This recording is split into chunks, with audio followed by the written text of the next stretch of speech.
いつもの朝でした。お気に入りの湯飲みにお茶を注ぐ。湯気が静かに立ち上がる。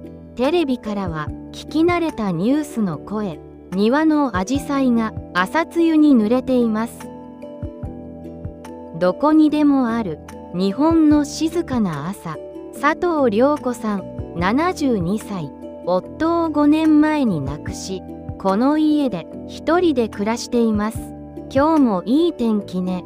小さな声でつぶやき、仏壇にお供えをする。毎日の決まった習慣。変わらない日常。だけど最近、ほんの少しだけ何かが違う。そんな気がしていました。引き出しを開けた時、いつもならすぐに手が届く場所に目的のものがない。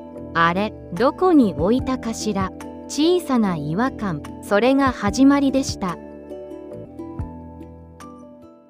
週末、息子の直樹さんが実家にやってきました。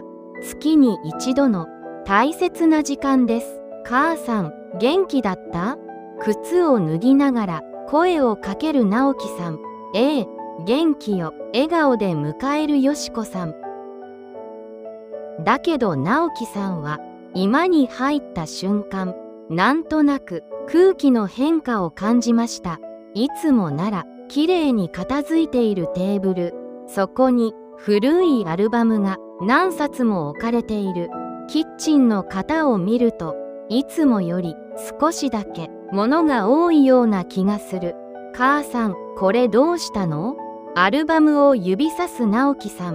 ああ、いえ、ちょっとね。涼子さんは少し慌てたようにアルバムを片付けました。少し整理をしようと思って。そういうよしこさんの手がかすかに震えているようでした。気のせいだろうか。直樹さんは胸の奥に小さな引っかかりを覚えました。直樹さんが帰った夜、涼子さんは一人で居間に座っていました。昼間の楽しかった時間が嘘のように静まり返る家。実は数日前、階段で少し足を踏み外しそうになりました。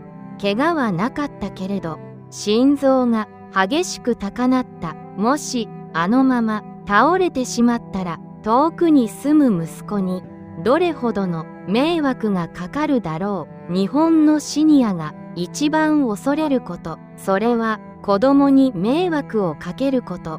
涼子さんの頭の中にその言葉が重くのしかかります。押し入れを開けると、亡き夫の服、子供たちが昔使った教科書、何十年も触れていない者たちが暗闇の中でじっと出番を待っている。これを全部息子が片付けることになるのね。そう思ったら涙がポロポロと畳にこぼれ落ちました。申し訳ないね。誰に向けてともなくつぶやいた言葉は夜の静寂に吸い込まれていきました。次の月の帰省日、直樹さんはある決意をしていました。母の様子がどうしても気になっていた。実家に着くと涼子さんはいつも通りお茶を入れてくれました。だけど部屋の隅に大きなゴミ袋が2つ置かれている。母さん、無理して片付けなくていいよ。直樹さんが優しく言いました。涼子さんはうつむいたまま静かに話し始めました。私に何かあったらね、この家にあるものが全部あなたのお荷物になる。それだけは嫌なのよ。直樹さんはハッとしました。母が片付けをしていたのは自分のためではなく僕のためだったんだ。迷惑なんて思ったことないよ。直樹さんの言葉に涼子さんは小さく首を振りました。私の最後のお仕事だから。その言葉の重みに2人はしばらく黙り込んでしまいました。教えられるのではなく、直樹さんは母の深い愛情にようやく気づいたのです。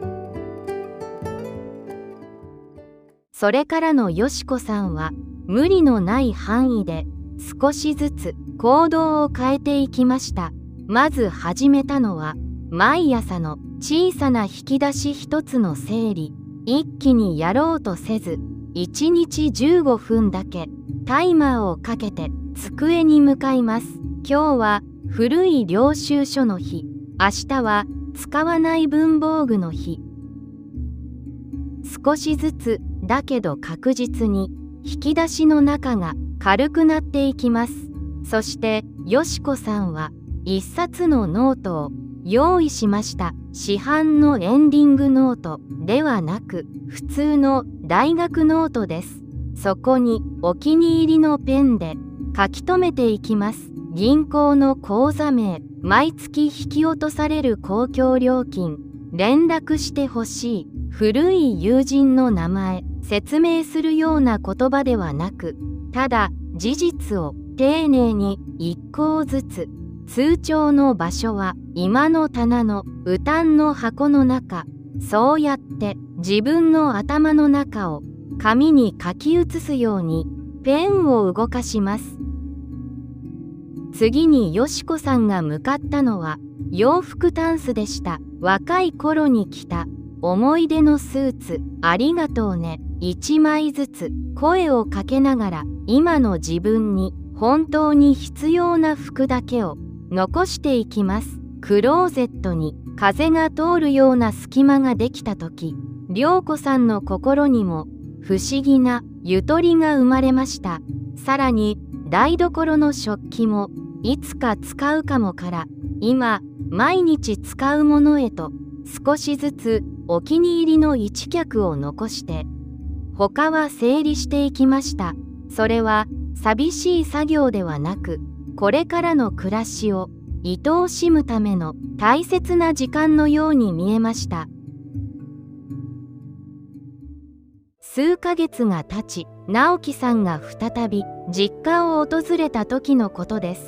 玄関を開けるといつもより家の中が明るく感じられました。物が減ったせいだけではありません。涼子さんの表情がとても穏やかだったからです。